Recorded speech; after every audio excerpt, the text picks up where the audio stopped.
안녕하세요. 오늘의 데일리 뉴스레터에 오신 것을 환영합니다. 1. 위기가 도래했다. 2. 한국은 미국을 굴복시킨다. 3. 상상을 초월하는 기술. 한번 진실을 알아봅시다. 몇 년 전 미국의 트럼프 행정부가 들어서면서 전 세계적으로 자국 우선주의 신호탄이 발사되었습니다.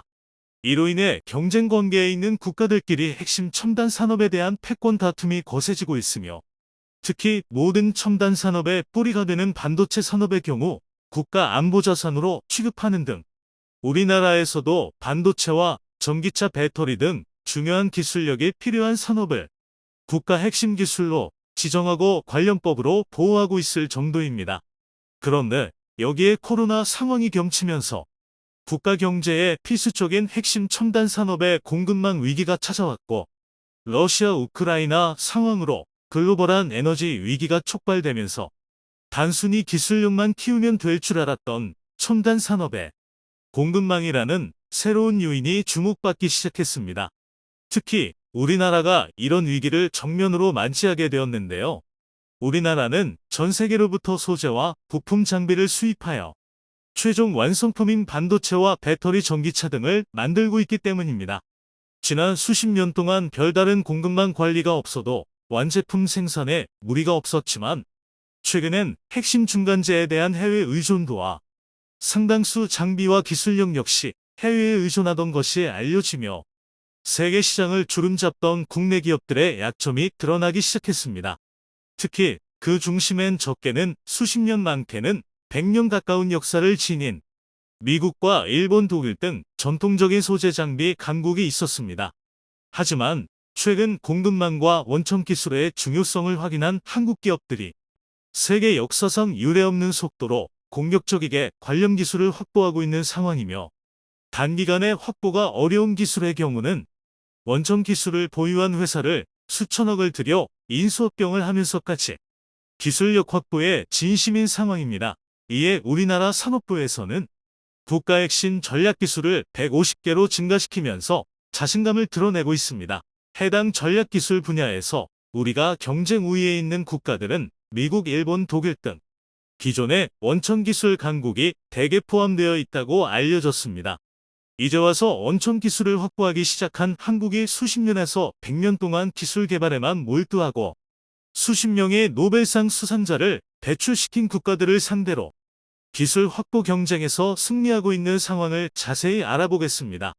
현재 전 세계에서 가장 진보한 기술의 반도체는 지난 6월 삼성에서 양산에 성공한 3나노 반도체입니다. 반도체는 나노 숫자가 줄어들수록 미세하고 정밀하며 단위 면적당 생산량이 증가하는 데다 성능도 증가합니다. 반면 전력 소모는 감소하기에 발열도 줄어드는 장점이 있습니다. 따라서 반도체 기업들은 점점 더 미세한 초미세 공정을 원하고 그에 맞춘 연구개발을 진행하고 있습니다.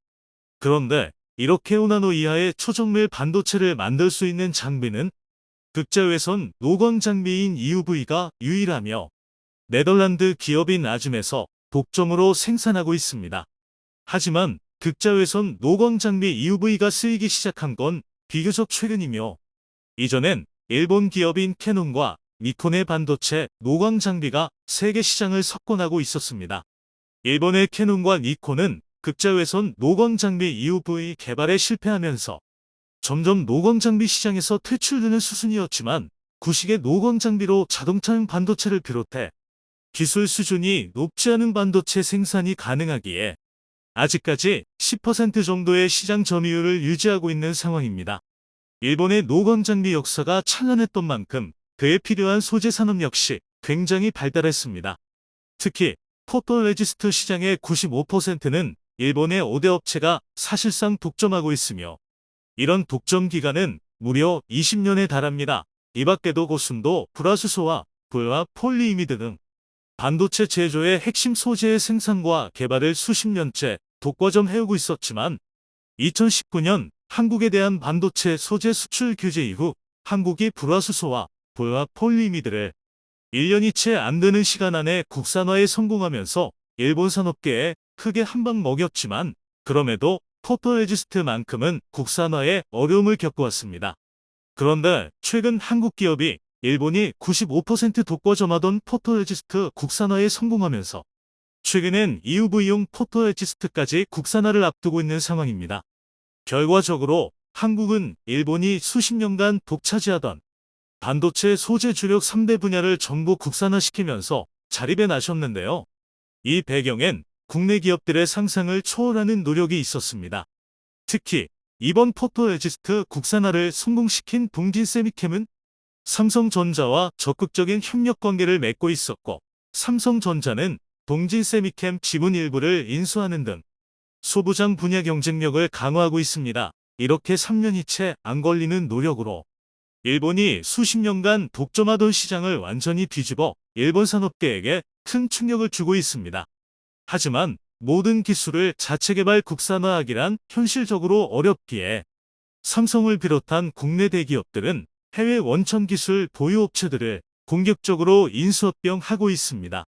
현금 보유량만 150조 원에 달하는 삼성 측은 독일과 네덜란드 그리고 이스라엘의 원천 기술을 보유한 기업들을 합병하며 반도체 사업뿐만 아니라 디스플레이 그리고 배터리까지 첨단 산업 전역력에서 쓰이게 될 원천 기술들을 차곡차곡 모아가고 있습니다.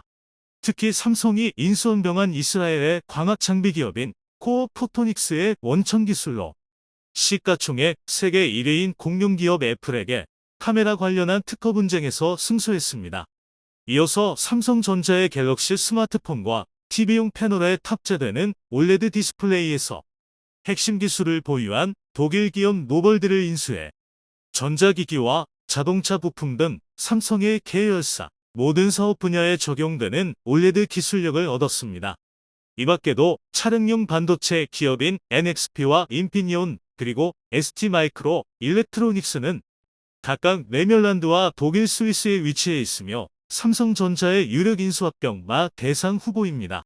불과 얼마 전까진 반도체 생산에 필요한 소재 위주로 기술력 확보에 나서던 삼성은 국내 중견기업을 적극 지원하며 소재 국산화에 성공시키더니 이제는 소재를 넘어 원천 핵심 기술과 자동차와 디스플레이 그리고 배터리에 특화된 반도체 핵심 기업들을 합병하려는 상황입니다. 한국의 이런 행보에 일본의 반도체 AI 관련 기업들이 혀를 내두르고 있는 상황인데 이런 충격이 가시기도 전에 삼성은 자체적인 노광 장비의 테스트를 성공적으로 마쳤다는 소식을 전해왔습니다. 네덜란드 아즈미 90%, 일본의 캐논이 10%를 차지하고 있는 노광 장비 시장에서도 드디어 삼성이 움직이고 있다는 것입니다. 삼성이 이번에 테스트한 장비는 불화 아르곤 이머전용 장비로서 업계 관계자들은 이번 테스트를 통과하기 위해 상당히 오랜 기간 동안 침착하게 준비해 온 것으로 보인다며 2023년 중으로 자체적인 노광 장비를 이용한 반도체 양산이 이루어질 것이라 내다봤습니다. 노광 장비 개발에 첫삽을 뗀 우리 기업이 반도체 미세 공정에 필수적인 EUV까지 완성시킨다면 최종적인 반도체 완성품을 만들기 위한 모든 과정을 원스톱으로 진행할 수 있습니다. 지금은 반도체 생산 장비는 네덜란드에서 오고 최근에서야 상당 부분 국산화에 성공했지만 얼마 전까지 소재는 일본에서 공급받아 최종적인 결과물만 한국에서 생산해왔는데 반도체에 필요한 원스톱 수직 계열화를 완성시킨다면 반도체 장비와 소재 그리고 최종 완성품까지 모든 것을 국내 기술로 해결할 수 있게 됩니다. 사실 이런 식의 사업 영역 확장은 삼성처럼 최종 단계에 위치한 기업들만이 가능합니다.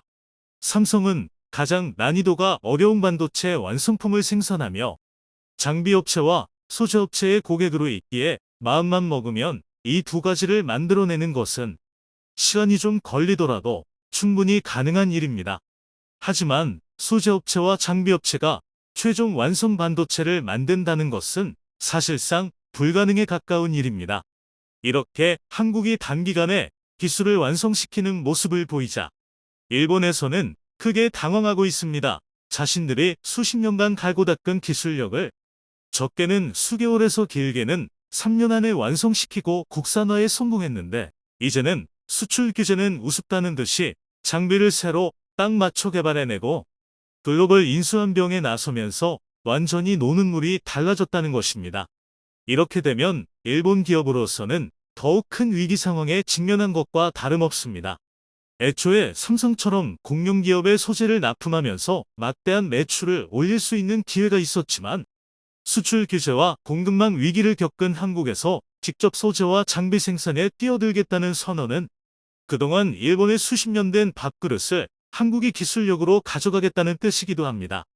게다가 삼성이 공격적으로 다른 회사를 사들이면서 해당 회사에서 일본이 독과점하던 소재나 부품 사용의 비중을 줄이는 것도 예정된 수순입니다.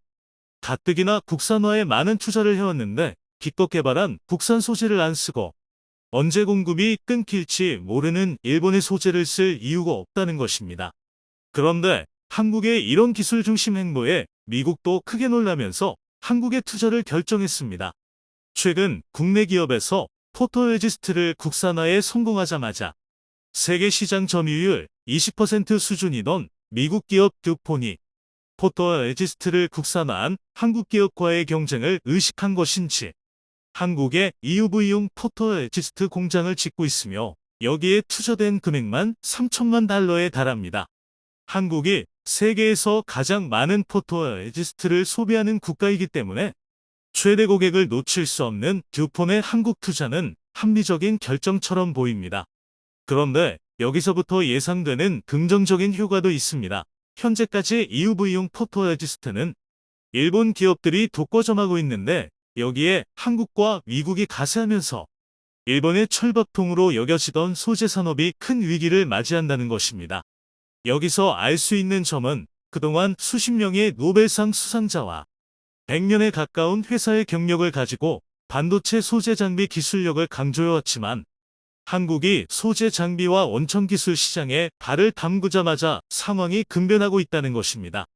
우리 산업 구조에 반드시 필요한 핵심 소재 부품 장비에서 승기를 잡자 산업통상자원부 측에서는 국가의 미래를 책임질 국산 핵심 전략기술 150개를 선정했습니다.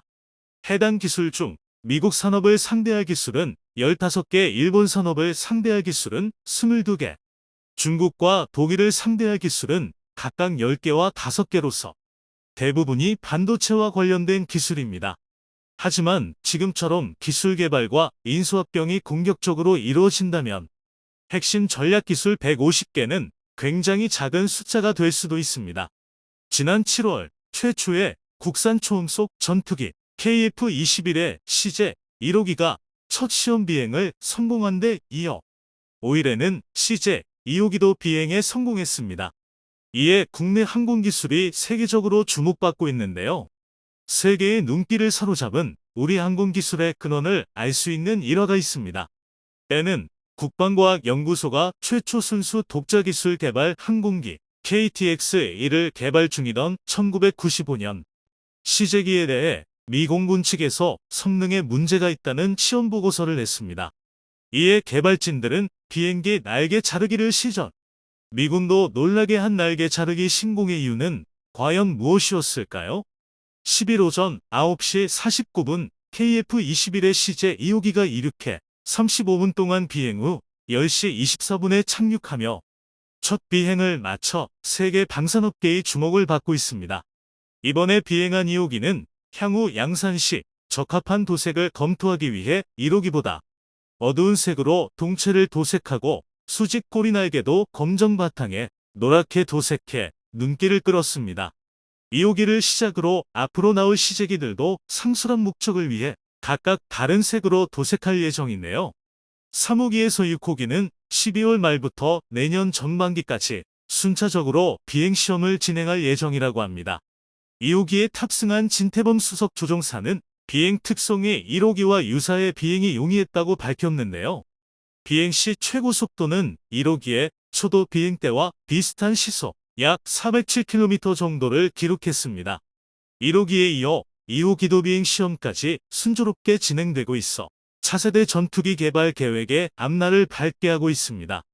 KF-21의 비행 시험은 총 2000여 회가 계획되어 있고 이를 바탕으로 각종 비행 성능, 공대공 무장 적합성 등을 확인하면 2026년 체계 개발이 종료될 예정입니다. 개발이 완료되면 우리나라는 세계 8번째 초음속 전투기 개발 국가가 되는 거지요.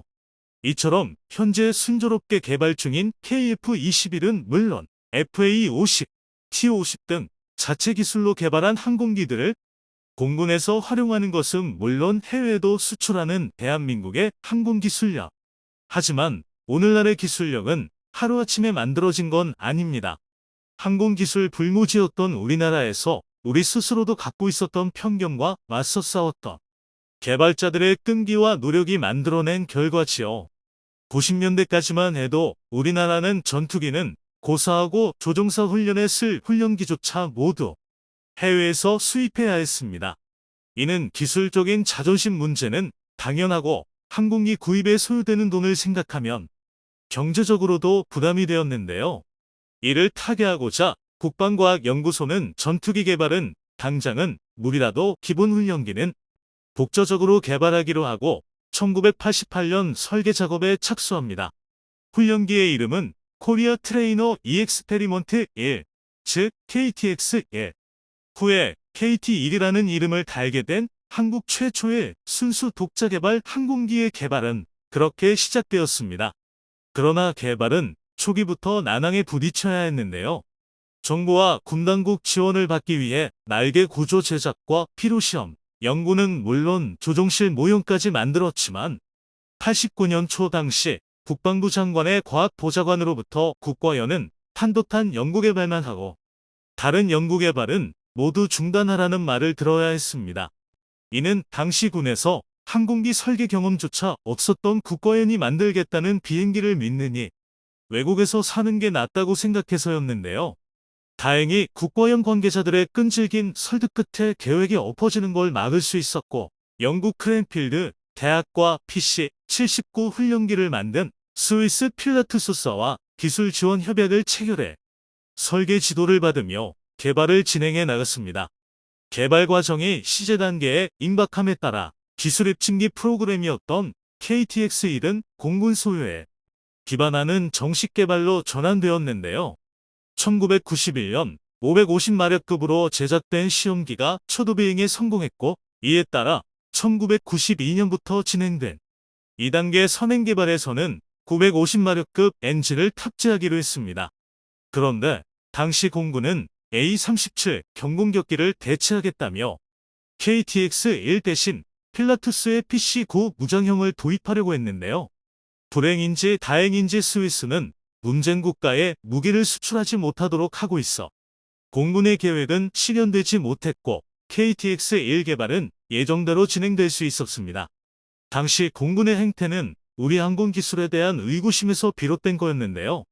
이를 해소하기 위해 국과연은 미 공군에서 쓰던 객관적 기술검증팀 이터트와 초도비행 검증팀 FFRRT 제도를 도입했고 나아가 미 공군 체계 사령 VUSF-SC와 이터트 용역 계약을 체결했습니다. 국과연은 미 공군 이터트의 지적 사항들을 수정해가며 개발을 이어나갔는데요. 95년 9월 950마력 엔진을 단 선행 시제기를 시험 비행한 당시 미국 시험 비행 조종사 학교 교장선 로버트가 시험 보고서를 우리 공군에 내면서 큰 위기가 찾아옵니다. 로버트 교장이 제출한 보고서는 KTX-1은 스핀 성능과 횡 안전성이 너무 부족해 훈련기로 부적합하다고 평했는데요. 이러한 문제가 생긴 건 기체 자체는 550마력급인데 엔진은 950마력짜리를 썼던 탓입니다. 안 그래도 이미 KTX-1 대신 외국 기체를 쓰려고 시도했던 공군은 이때다 싶어 다시 해외 구매를 추진하려고 해 엎친 데 덮친 격이 되었는데요. 미군은 물론이고 우리 공군조차 믿어주지 않는 상황에서 국과연은 문제 해결을 위해 극약 처방을 내리게 됩니다. 바로 비행기 날개 자르기. 언뜻 보면 해괴한 이 발상은 안정성, 문제 분석 결과 주날개의 상방각이 부족하고 수평 미익 위치와 크기가 잘못되어 있는 걸 보고 나온 건데요. 이에 따라 로버트 교장이 탔던 시제기 3호기는 물론 4호기의 날개 가운데를 상방각을 4도에서 6도로 올리고 자른 곳을 보강하는 미공군도 생각지 못한 작업을 단행하게 됩니다. 그렇게 해서 재탄생한 3, 4호기는 비행시험을 무사히 마쳐 우리 공군조차 회의적으로 봤던 KTX-1의 선행 개발은 성공적으로 마무리되었죠. 이후 진행된 실용 개발 단계에서도 시행착오는 이어졌습니다. 96년 10월 시험 비행을 하던 3호기의 캐노피, 즉 비행기 덮개가 1만 피트 약 3km 상공에서 깨지는 사고가 터졌는데요. 자칫하면 기체만 아니라 조종사도 무사하지 못할 일촉즉발의 상황. 다행히 당시 탑승했던 이진호 조종사가 속도를 가능한 줄이고 캐노피에 손상되지 않았던 부분에 얼굴을 가린 채 하강 비행을 하는 기지를 발휘해 기체와 조종사 모두 무사히 귀환할 수 있었습니다. 이진호 조종사의 무사 귀환으로 하마터면 기체와 함께 공중분해될 뻔했던 KTX-1 개발은 지속될 수 있었는데요. 후에 지리산 주변을 샅샅이 뒤진 끝에 사고 때 깨진 캐노피 조각을 찾아 잠금장치 불량 문제를 개선할 수 있었고 98년 실용 개발은 완료됩니다. 그 뒤 99년 2월 KTX-1은 공군 운용시험에 합격해 KT-1이란 이름으로 규격화됐는데요. 비행기 고치겠다고 날개까지 자르고 캐노피 조각 찾겠다고 지리산을 이잡듯 뒤졌던 집념이 최초의 국산 항공기 양산이라는 성과를 이뤄낸 겁니다. 고생 끝에 만들어낸 KT-1은 그때까지 우리 기술력에 대한 의구심을 버리지 않았던 공군의 태도를 180도 바꿔놓았는데요. 개발 당시 KT-1 대신 외국 기체를 들여오려고 했던 공군은 기존에 쓰던 T-37을 모두 KT-1로 대체했습니다. 이는 KT-1이 터보프롭 엔진 항공기라 소음이 적어 심한 소음이라는 T-37의 단점을 해결했기 때문이네요. 여기에 연료 소모도 적어 IMF로 극심한 경제위기에 처해 있던 당시 상황에 큰 도움이 되었습니다. 또한 KT-1은 인도네시아와 튀르키예, 인도, 세네갈 등에 수출돼 현재 80여 대가 해외에서 운용 중인 것으로 알려졌는데요. 세계 항공산업에서 차지하는 입지가 완전히 달라지게 되었습니다. 해외는커녕 국내에서도 코웃음을 치던 상황에서도 KT-1을 만들어낸 선배들의 뚝심은 KF-21 개발에서도 이어졌는데요. KF-21도 개발 초기에는 경제성 문제를 이유로 많은 반대에 부딪혀야 했지만 핵심 기술까지 국산화했으며 앞에서 말한 것처럼 시제 2호기도 무사히 비행에 성공한 상태입니다. 시제기 출고 뒤에도 일부 언론에서 KF-21이 문제가 있다는 기사가 나오기는 했지만 대부분 개발 과정에 대한 지식 부족에서 비롯되었거니 취재 과정에서 생긴 마찰로 인해 감정적으로 작성한 것들이라 큰 의미는 없었지요. 9월 모 방송사가 냈던 KF-21 결함설 기사만 봐도 항공기 비행시험에 대한 모의에서 다 작성된 것임을 알 수 있습니다. 해당 기사는 3, 4차 비행시험에서 나온 문제점들을 무슨 중대한 결함인 것처럼 보도했는데요.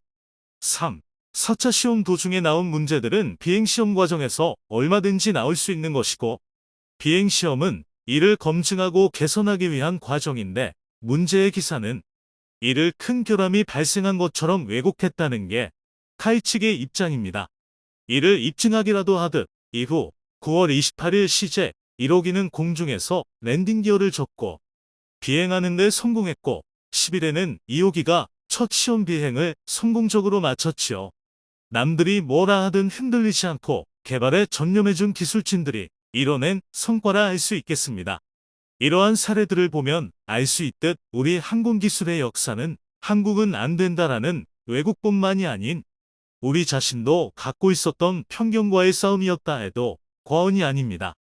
그 편견을 깨부순 건 우리 개발진과 연구진들의 끈기와 집념이었는데요. 우리 하늘을 우리가 만든 비행기로 누비고 이정석, 이명건 지킬 수 있도록 만든 그들에게 찬사를 보냅니다.